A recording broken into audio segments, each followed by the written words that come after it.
जय ओम विष्णुपाद परमहंस परिव्राजकाचार्य अष्टोत्तर शत श्री श्रीमद् डिवाइन ग्रेस श्री भक्ति वेदांत स्वामी प्रभुपाद की जय।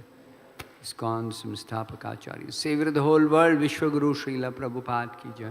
श्रीमद् भागवतम की जय। निताई गौर प्रेमानंदे हरि बोल। ओम नमो भगवते वासुदेवाय। ओम नमो भगवते वासुदेवाय। ओम नमो भगवते वासुदेवाय। नारायणं नमस्कृत्य नरं चैव नरोत्तमं देवीं सरस्वतीं व्यासं ततो जयमुदीरयेत्। नष्टप्रायेषु भद्रेषु नित्यं भागवत सेवया भगवती उत्तम श्लोके भक्तिर्भवती नैष्ठिके। Reading from Srimad Bhagavatam, Canto 10, Chapter 6, The Killing of the Demon Putana, text number 35. Putana Loka Balagni Putana Loka Balagni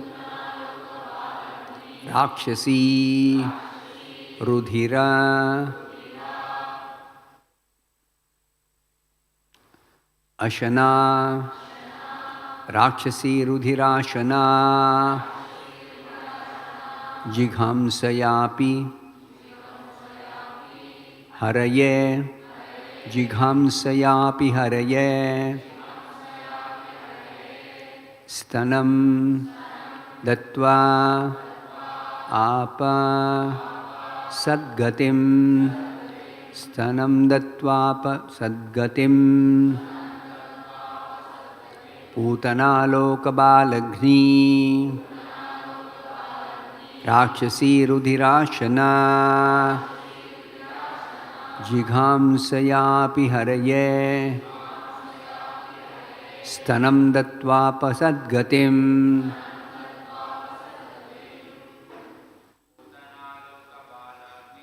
bhutana lokabalagni rakshasi rudirashana Jighamsayapi haraye samgatvapasadgatim putana lokabalagni rakshasi rudirashana jighamsayapi haraye stanam dattvapasadgatim Putana lokabalagni rakshasi rudirashana jighamsayapi haraye stanam dattva pasadgatim Putana. Putana, the professional Rakshasi. Lokabalagni, who used to kill human children. Rakshasi, the she-demon. Rudhira Ashana, simply hankering for blood. Jighamsaya, with the desire to kill Krishna. Being envious of Krishna and having been instructed by Kamsa. Api, still, haraye, unto the Supreme Personality of Godhead, stanam, her breast, dattva, after offering, apa, obtained, sat gatim, the most elevated position of spiritual existence 36 has been given along with 35, so I'll just read by myself. Kindly hear this verse, 36th verse. Kim punah shraddhaya bhaktya krishnaya paramatmane yachan priyattamam kim no raktastan mataro yatha. Translation and purport by His Divine Grace, A.C. Bhaktivedanta Swami Srila Prabhupada. Translation of these two verses. Putana was always hankering for the blood of human children, and with that desire she came to kill Krishna. But because she offered her breast to the Lord, she attained the greatest achievement. What then is to be said of those who had natural devotion and affection for Krishna as mothers, and who offered him their breasts to suck, or offered something very dear as a mother offers something to a child? Please repeat this translation after me. Putana was always hankering for the blood of human children, and with that desire, she came to kill Krishna. But because she offered her breast to the Lord, she attained the greatest achievement. What then is to be said of those who had natural devotion and affection for Krishna as mothers, and who offered him their breasts to suck, or offer something very dear as a mother offers something to a child? Purport by Srila Prabhupada. Putana had no affection for Krishna. Rather, she was envious and wanted to kill him. Nonetheless, because with or without knowledge she offered her breast, she attained the highest achievement in life. But the offerings of devotees attracted to Krishna in parental love are always sincere. A mother likes to offer something to her child with affection and love. There is no question of envy. So here we can make a comparative study. If Putana could attain such an exalted position in spiritual life by neglectfully, enviously making an offering to Krishna, what is to be said of Mother Yashoda and the other gopis who served Krishna with such great affection and love, offering everything for Krishna's satisfaction? The gopis automatically achieved the highest perfection. Therefore, Sri Chaitanya Mahaprabhu recommended the affection of the gopis, either in maternal affection or in conjugal love, as the highest perfection in life. Ramya kachid upasana vrajavadhu vargena ya kalpita. Thus ends the Bhaktivedanta purport. Om jnana timirandhasya jnananjana shalakaya chakshurunmilitam yena tasmai shri gurave namaha. Namah Vishnu padaya Krishna preshtaya bhuta Srimate Bhaktivedanta Swamini Nami. Namaste Saraswate Deve Gauravani Nirvishesha Shunyavadi Paschatya Deshata. Jaya Shri Krishna Chaitanya Prabhu Nityananda Shri Advaita Gadadhara Shri Vatsadi Gaurabhaktava. Hare Krishna, Krishna Krishna, Hare Rama, Rama Rama, Hare Hare.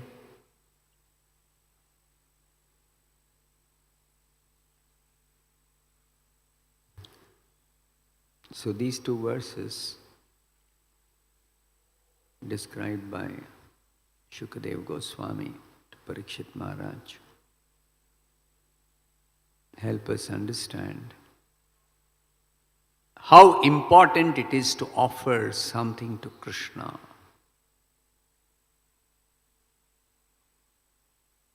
Simply by making an offering to Krishna in whatever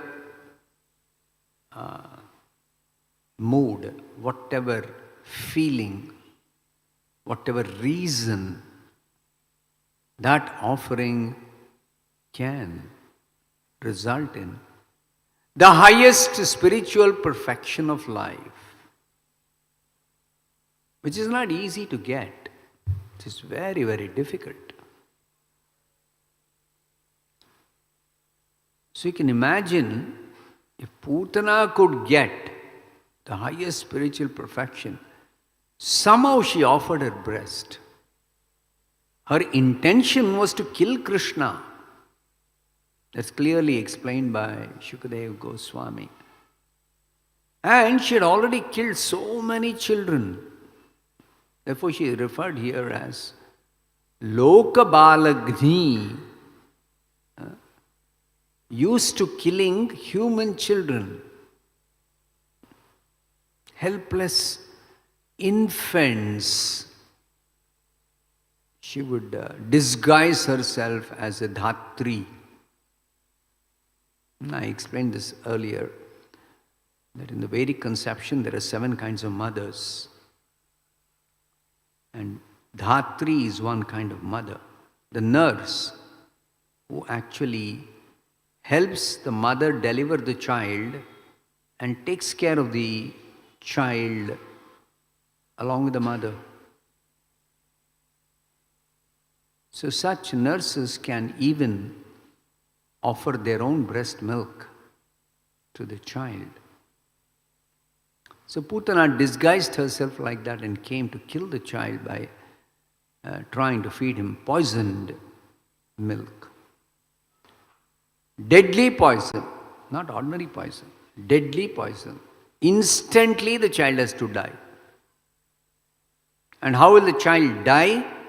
It will appear to nicely sleep after having sucked the breast milk of the mother or the nurse or the Dhatri. Actually, small children have only 3 activities. Eating or drinking milk, sleeping and playing.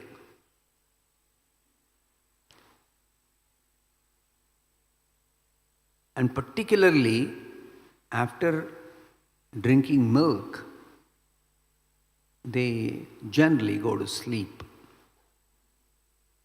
They very much, they feel very much comforted after the mother has fed her breast milk. So even though Putana came to kill Krishna, still, because she offered her breast to the Lord, she attained the greatest achievement. She got the highest perfection.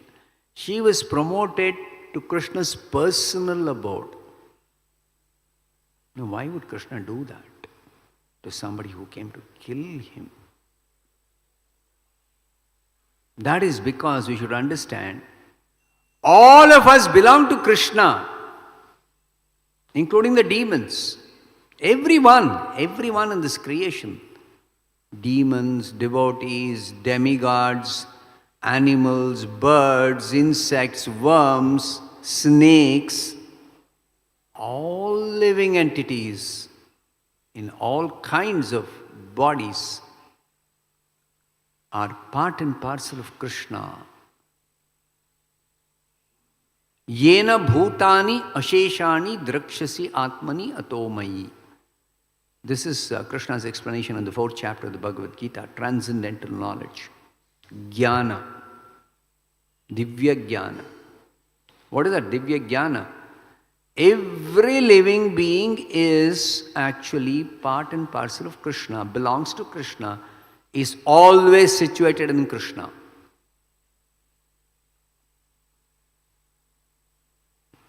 So Krishna, in the spiritual, in his personal abode, he's surrounded by loving devotees. And he has huge number of devotees.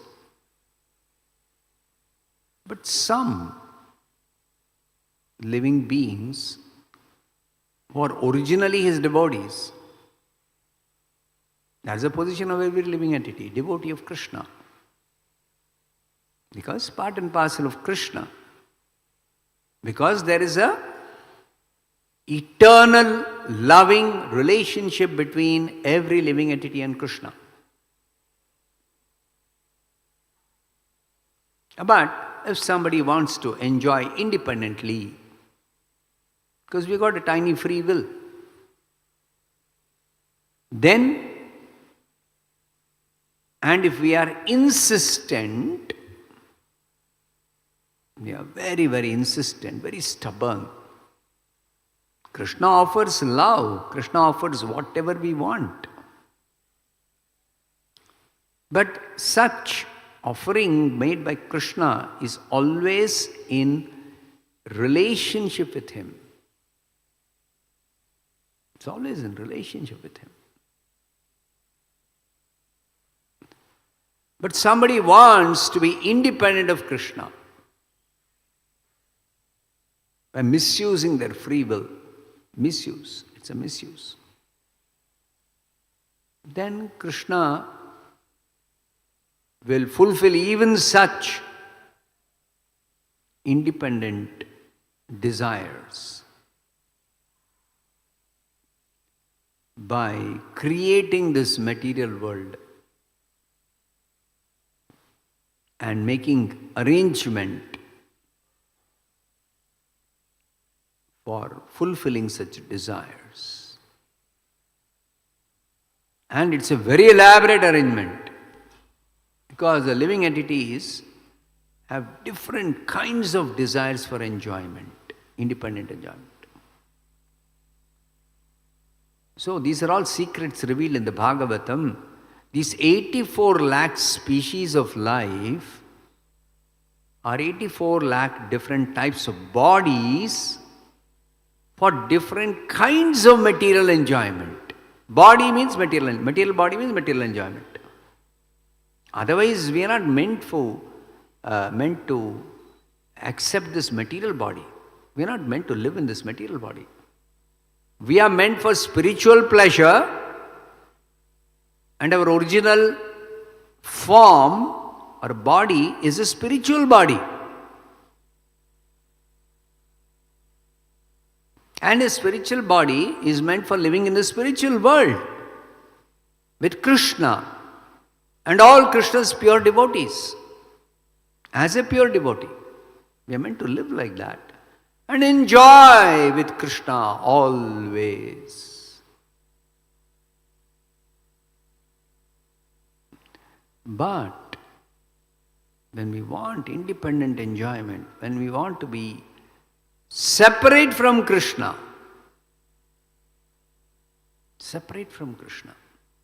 Krishna makes that arrangement.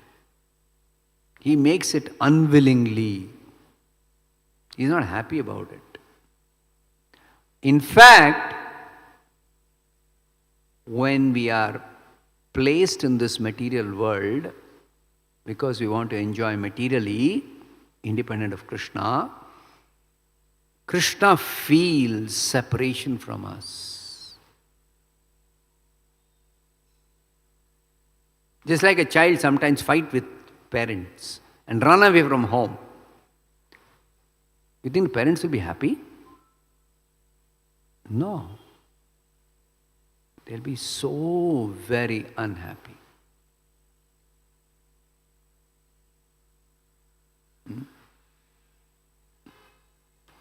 So similarly, Krishna feels for every living being who is in this material world, separated from him, because they desire such separation. They want to enjoy independently. So, the fundamental reason for our material existence is actually only two reasons. This is clearly explained by Chaitanya Mahaprabhu. This is a specialty of Chaitanya's philosophy. Chaitanya's philosophy explains what is this material world, who we are, what is the spiritual world, everything. All scriptures explain this. But Chaitanya Mahaprabhu points out certain confidential aspects of the Vedic literature which is very, very, very rarely understood even by the greatest Vedic scholars. Two reasons. One is the desire for material enjoyment. What is the meaning of material enjoyment? What is different between material enjoyment and spiritual enjoyment? Material enjoyment is independent enjoyment, independent of Krishna. Separate from Krishna. Necessarily separate from Krishna.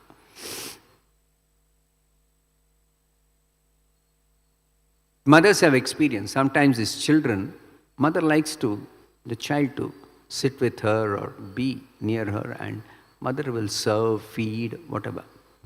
But sometimes the children will say, I want to eat separately. The mother will try to pacify the child, explain to the child, no, don't go separately and eat. Especially when the child is small, how can it eat separately? It requires a mother's help at every step of the way. But the child will be crying and throwing tantrums. Mother will give in. Okay.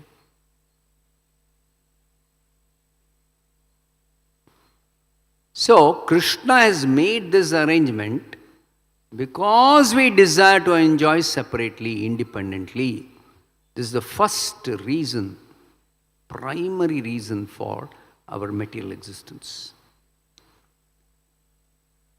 The second reason for our material existence also, not only the desire for material enjoyment, which is not very difficult for Krishna to actually fulfill. Nothing is difficult for Krishna. Everything he can fulfill.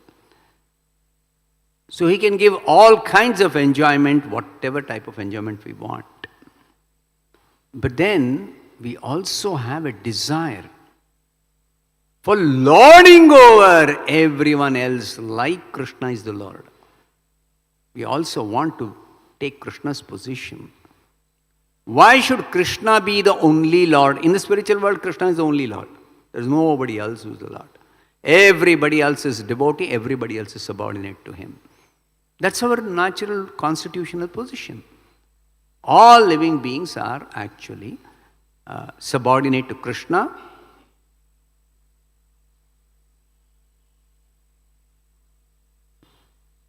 But somebody wants to take Krishna's position. Then Krishna makes this arrangement in the material world. Yes, you be the Lord.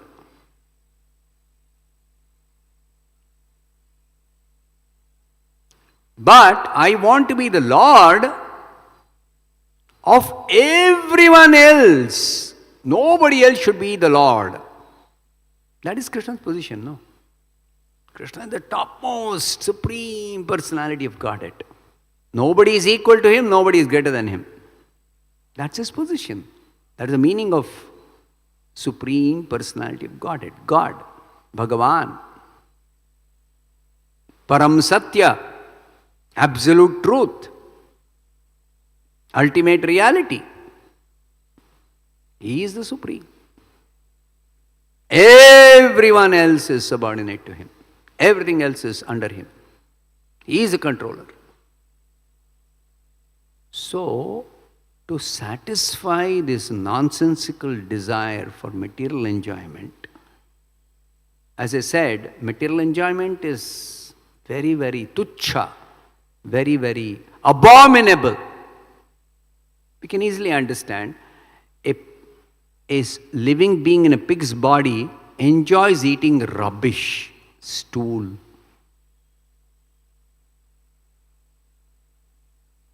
Rakshasis, they enjoy sucking the blood. Blood is very tasty. It's horrible. Sometimes when there's a cut in the finger and the bleeding doesn't stop, and immediately something is not available to stop the bleeding, then you can suck your finger. Saliva also will help in immediately clotting the blood, stopping the bleeding. And you taste that blood. It's terrible. It's not very tasty. But there are crazy people who desire to enjoy drinking blood.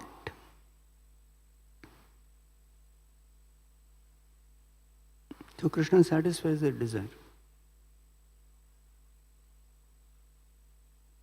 So like this, all crazy desires for material enjoyment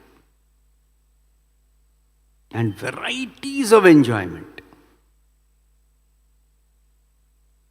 not just one type of enjoyment, varieties.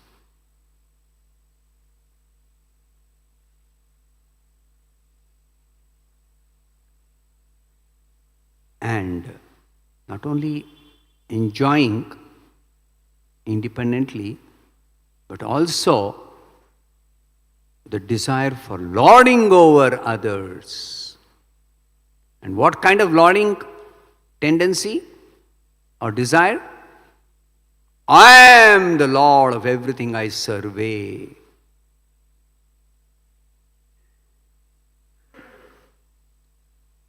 So for that also Krishna has made arrangements. To the laws of karma, those who have got the highest punya, they occupy the position of Brahma, the topmost living entity in the whole universe. And then whose karma is very bad, they will be taking birth as insignificant germs, microbes, insects, worms. Now you should always remember, even in such insignificant lives or bodies, there is enjoyment. Just like the mosquito is such an insignificant creature, but it likes to suck the blood. It enjoys that. That's why Krishna has given that mosquito a body.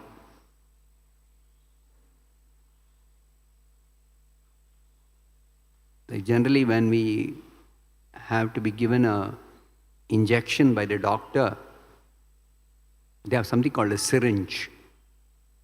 They will inject that medicine directly into the bloodstream. Correct? So, very fine that needle. Now the mosquito has got a finer syringe than the most advanced syringe technology that human beings have. Why? Because that syringe, when the doctor or the nurse will inject to give you the injection, you feel, at least you feel a little prick. Of course, there are expert nurses. I had experience of this recently. They are so good in giving the injection that you feel just as if a small, tiny pricking sensation, that's all, for a moment. But the mosquito is so expert. First of all, the mosquito can even operate in the darkness of the night. Okay, generally we sleep, when you go to sleep, at least at night, we sleep in dark, in darkness. It will search out wherever we may be sleeping. And then it will come very gently land. Like these aircrafts, they land, no? Prabhupada says, a mosquito is better scientist than the human beings.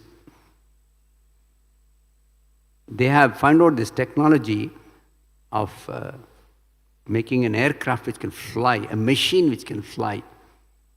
All birds can fly. But the mosquito, it doesn't require a machine to fly. So Prabhupada says, its body itself is its plane, aeroplane.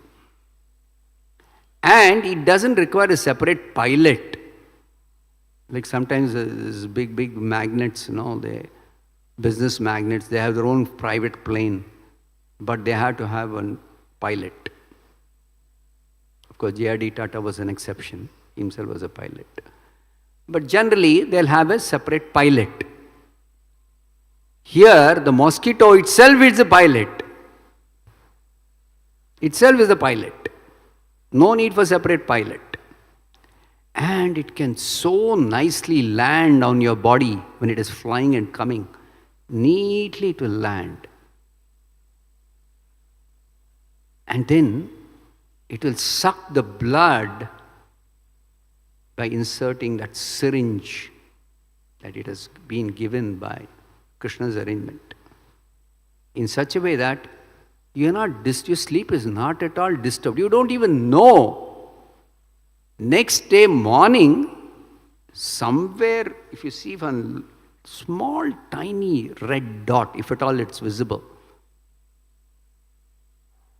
you can be, oh, last night one mosquito was biting me. Okay. And that also, when so many mosquitoes bite, you see some red patches, then only can make out. One mosquito bites, you can't even make out at all.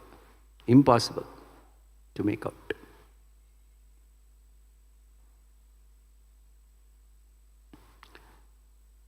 So, Krishna has to make all these arrangements because of our nonsensical desire for independent enjoyment, which is called material enjoyment. Because only in material existence there is forgetfulness of Krishna. Only in material existence. Even though in the material world, Krishna is present in so many ways. But because we want to forget Krishna, so he facilitates that. Even though he is actually very, very, very, very, very prominent everywhere. And he describes that in the Bhagavad Gita. I am the light of the sun. Now, which place is there in the earth where sunshine is not there? Sometime at least sunshine has to be there, no? That's why we say day. Moonshine, I am the moonshine. I am the light of the fire. There is no sun, there is no moonshine. At least fire we have to use for some cooking.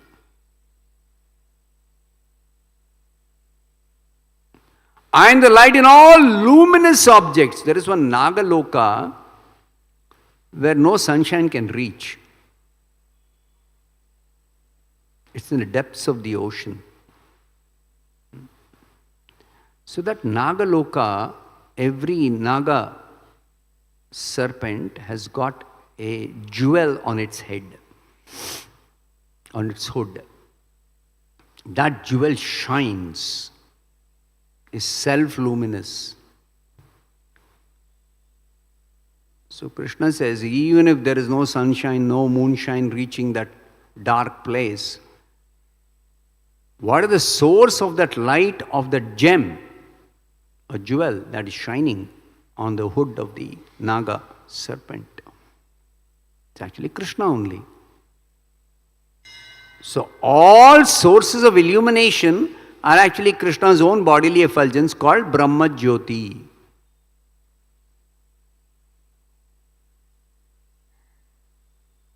So he describes that in the Bhagavad Gita. I am the light of all luminous objects. So he is present. He says, I am the taste of water. Everybody drinks water every day. And unless the water has got that sweet taste, we'll say this water is not fit for drinking. So that sweet taste is actually because of presence of Krishna in the form of taste, sweet taste of water. Rasoham apsu kaunteya. Krishna is the life force in this body, prana. Without prana, this body is totally useless. It will never work. However healthy a person might be, the moment the prana leaves the body, it's a dead body, useless body. It will start decaying. So Krishna says, I am that prana. Pranapana samayukta pachamyanam chaturvidham. So Krishna is very, very prominent everywhere. He has entered into the heart of every living entity as super soul. He has entered into every atom as Paramatma. He has entered into every planet as Paramatma. Gama vishyacha bhutani dharayami aham ojasa. He has entered into every universe as the universal soul, Vishwatma. He has entered into this entire material energy itself to begin the creation. Simply by his glance, so many living entities are injected into universes which come out of his skin holes like bubbles in an ocean, in the causal ocean. So, Krishna is present everywhere in millions and billions and trillions of forms. In so many ways, he makes this whole material world work. It's his own energy in the form of the three gunas, whose interactions are the cause of all material activities. All material activities. So that Krishna, we are so dull-headed, we forget. And then if somebody becomes a little pious, then they'll start praying to Krishna. They understand that actually our existence is very precarious in this material world. So we have to pray to God, and God can give us protection. Only God can give us protection. That good sense prevails in those who are pious, Punyatma. But even when we pray, sometimes it seems like God is not answering my prayers. Then we start suddenly getting a doubt whether God exists or does not exist. That doubt was not there every time God answered your prayers. Only when God doesn't answer prayers, or God doesn't give you intelligence how to solve some problem, intelligence work, you're bewildered. No God, there's no God. So, the reason is independent enjoyment means only enjoyment which is possible only in forgetfulness of Krishna. Otherwise, there is no possibility of forgetting Krishna. He is everything for us, each one of us. One of the prayers in the Upanishads, beautiful prayer. Tvameva mata cha pita tvameva, tvameva bandhuscha sakha tvameva, tvameva vidya dravinam tvameva, tvameva sarvam mama deva deva. This is a verse in the Upanishads. So, the Lord Krishna is our mother, is our father. That means we all have experience. Mother's love, father's care, friends who help us, bandhu, relatives, sakha, friends, vidya, knowledge, dravinam, wealth, all varieties, various forms of wealth. And finally, that prayer says, indeed, Lord Krishna, not only you are my father, you are my mother, you are my friend, you are my relative, you are my wealth, you are my knowledge. You are everything for me. Tvameva sarvam. And that's a reality, that's a fact. Upanishads are declaring the truth. That means, Mother, Krishna comes in the form of our mother in our life. Krishna comes in the form of our father in our life. Otherwise, we're lost in this world. A newly born child without parents, what is its existence? What are the chances that it will even survive? Totally dependent.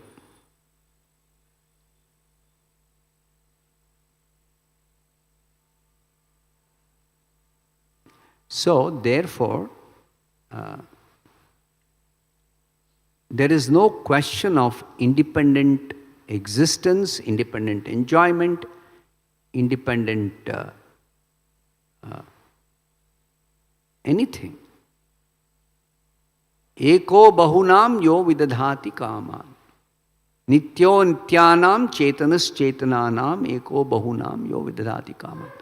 All these things are very concisely stated in the statements of the Upanishads. The Vedanta philosophy explains all this in a very, very concise way. Elaborately explained in the Bhagavatam, Srimad Bhagavatam.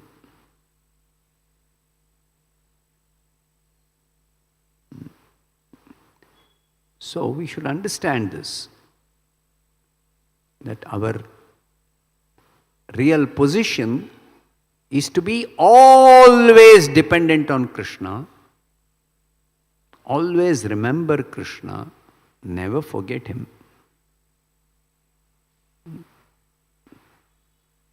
One of the prayers in one of the Puranas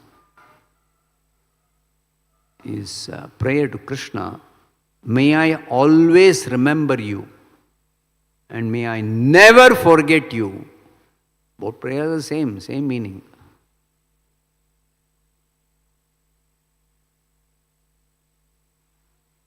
But actually, that is the proper prayer, that's a proper position.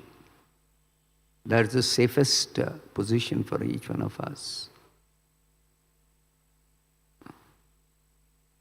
So, I was making the point why Putana was given the highest spiritual perfection, even though she came to kill Krishna out of enviousness. That's because Krishna is very eager to deliver every one of us from this material world. He wants to take us back. And Krishna is all powerful. Nothing can stop him from taking back all of us.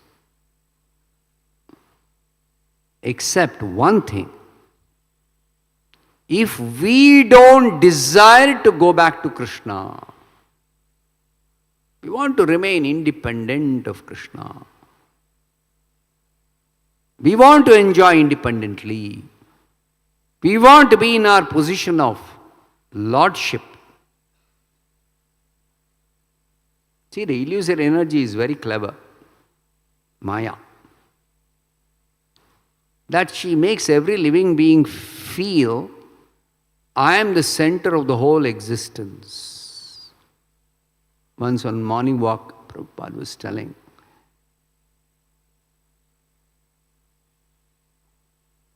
that even an ant thinks, I am the center of the whole universe. The whole universe exists for me.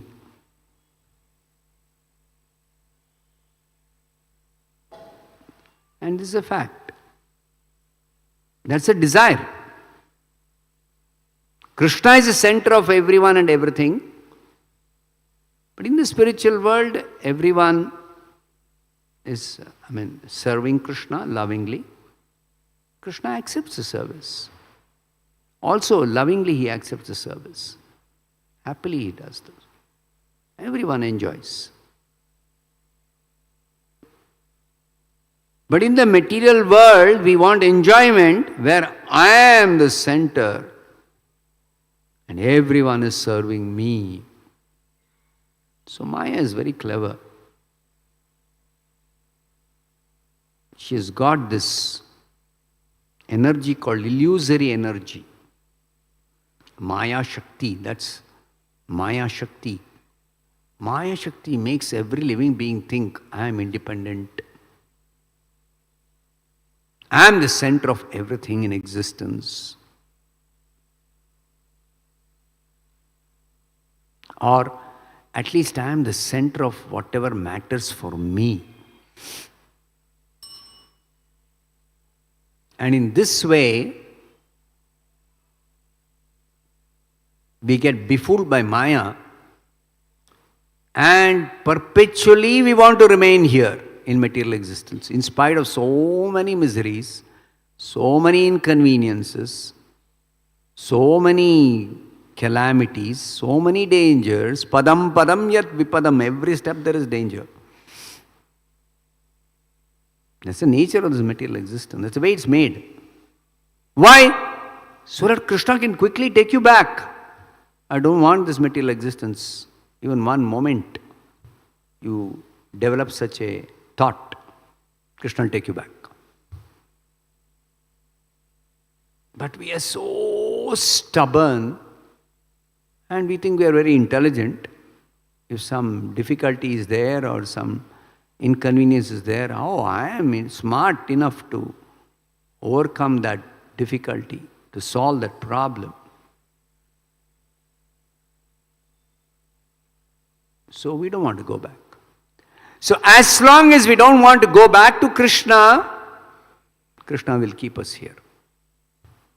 And not just keep us here, He'll make all arrangements for fulfilling our nonsensical material desires for independent enjoyment. So why was Putana promoted to the spiritual world? Because she realized. And that is indicated by Shukadeva Goswami in the beginning of this narration. Putana came to kill Krishna by Kamsa's arrangement. And as a Rakshasi, she is expert in killing. And that too, as a mother, she can disguise herself and kill small children. Disguise herself as a Dhatri, loving nurse. But when she entered the room in which Krishna was as an infant, he was lying on the bed. She saw the child. Immediately she realized this child has got the power to destroy the whole creation. Immediately she got that. Sense, she understood that. This child is no ordinary child. Still she was determined to kill the child. Rakshasi. So she tried, but she could not. When Krishna was offered the poisoned breast to suck the milk, poisoned milk, Krishna sucked out her life air. So then she realized, before she died, she realized, actually, it's not possible for me to kill this child. So she began to cry, please leave me alone. And before she actually died, she left that room and went away.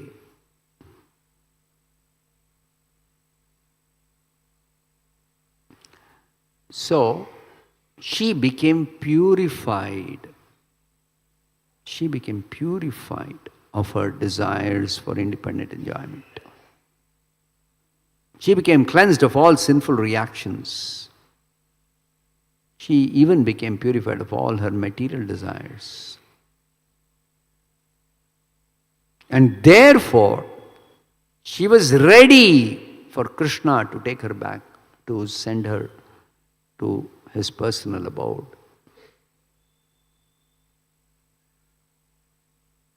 So similarly, we are all devotees. We want to go back to Godhead. We want to go back to Krishna. We realize this material world is not the best place for us to live. But then, if we don't purify our material desires from the past, our long association with this material world, we have developed so many kinds of material desires for enjoyment. If we don't purify those desires for enjoyment, even a small tinge of material desire for enjoyment means we have to remain here. Krishna cannot take us to his personal abode.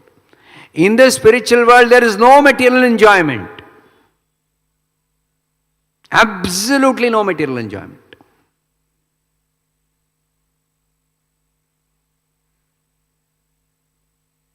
So, we have to purify. Of course, when we even chant Hare Krishna negligently, we become purified of sinful reactions.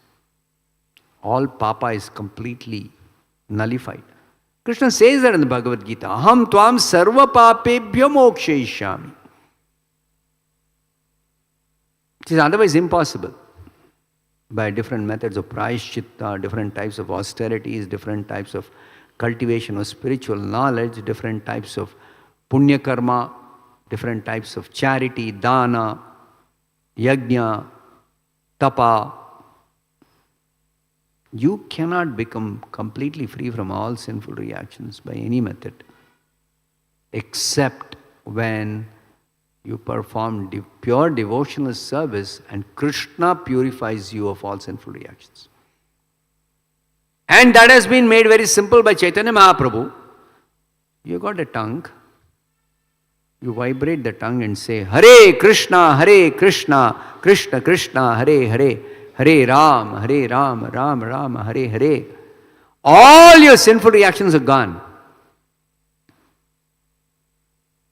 But your material desires, our heart is contaminated, our consciousness is contaminated by two kinds of impurities, material impurities, contamination. One is the sinful reactions from our past sinful activities. Other one is the material desires which are not fulfilled yet, which we have developed in association with material nature, in different types of bodies, in different situations, in previous lives. So this unfulfilled material desires are sitting there in the heart, in the consciousness, even when we become devotees. But if we execute pure devotional service, pray to Krishna, kindly purify me of all these material desires. I don't want any more material enjoyment. And we let go. Like when somebody comes new to Krishna consciousness,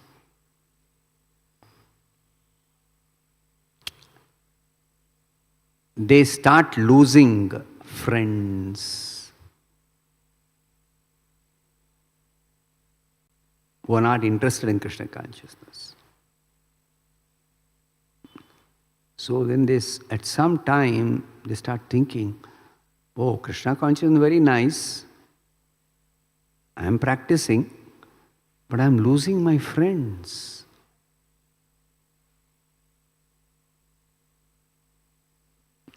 So that is also Krishna's arrangement, that if you lose your friends who are materialistic, it's an opportunity for you to seek out friends who are spiritually interested, spiritually inclined. Because you should be associating with such friends. You require such friends once you take to Krishna consciousness. That will be favorable for your advancement in Krishna consciousness. And also it's preparation for going to the spiritual world where there are only spiritually interested persons. There is no person interested in material life in the spiritual world. Nobody is interested.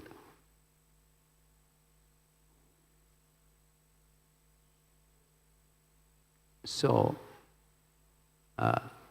we require to chant Hare Krishna to not only get rid of all our sinful reactions, but also to purify all our material desires.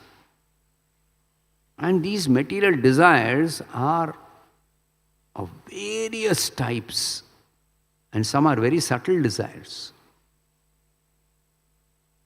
Very, very subtle desires. We can't even make out. So when we chant Hare Krishna nicely, regularly, every day, and chant offenselessly, there's a consideration of offense. It's another big subject. I can't go into the details of that. You can discuss with devotees or read Prabhupada's books and understand what is offensive chanting. Aparadha, nama aparadha. So we have to purify our japa, chanting of the holy name. Then pure chanting, Shuddha Nama, free from all offenses, with attraction and attachment for Krishna. That's being said here. What is to be said of those who had natural devotion and affection for Krishna as mothers? So Prabhupada is telling, Shukadeva Goswami is making a comparative study. What is the position of Putana and what is the position of the mothers of Krishna, the gopis, elderly gopis, who had love and affection for Krishna very naturally, and who completely gave everything they had to Krishna, completely surrendered, completely submitted themselves to Krishna. What is their position? So one should not think that Putana was delivered, but these mothers, these Brajavasis, they'll remain in the material world because they have so many, apparently there are so many material attachments. No, their attachments are not material. Those who have attraction for Krishna cannot have any material attachment. The material attachment will all go away. It will get replaced with attachment for Krishna, attachment for Krishna's abode, Krishna's pure devotees, Krishna's association, Krishna's paraphernalia, Krishna's everything. So that is required. That's why we are told, every day please chant Hare Krishna, every day please take prasadam, spiritualize all your activities. By offering whatever you do, at least a portion of the result of your activities you offer to Krishna. So this way, if you spiritualize all your activities, gradually you will realize, I have to let go all my material desires. Even though simply chanting can purify you completely, even of your material desires. But we are holding on. We won't let go. We won't let go. So that Vairagya is letting go of these material desires and increasing our attachment and attraction for Krishna, for Krishna's pure devotees like Prabhupada, the Acharyas, great Acharyas. And then, very easy, if Putana could get delivered, then no doubt devotees will get deliverance. All devotees are guaranteed to get deliverance, but you delay your deliverance by your maintaining material desires. That's why the last offense against the holy name, the 10th offense, is to maintain material desires in spite of getting knowledge, getting a good association, understanding what is the danger of material desires being fulfilled, etc., etc. So, we should chant every day. We should engage in devotional service as much as possible, and also try to increase the devotional service. You can make a small beginning, but eventually, as you keep on practicing devotional service, abhyasa yoga yuktena chetasa na anyagamina. The perfection of this abhyasa of your practice, daily practice of chanting and devotional activities is chetasa na anyagamina. Your mind should completely become immersed in Krishna, Krishna consciousness, devotional service, Krishna bhakti. Further, you have to spiritualize all your activities. And you have to learn that from the Acharya. Learn it from the Acharya. I'll stop here. Grantaraj Srimad Bhagavatam ki jai, Srila Prabhupada ki jai.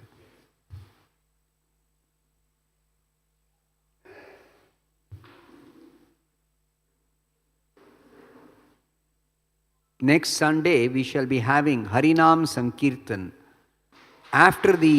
This will be the Harinam Sankirtan from 10 a.m. to 1 p.m. and 4:15 p.m. to 6 p.m. Apart from our morning and evening program, the balance time, when the temple is open, we'll be having Harinam Sankirtan. So please join as much as you can in this Harinam Sankirtan.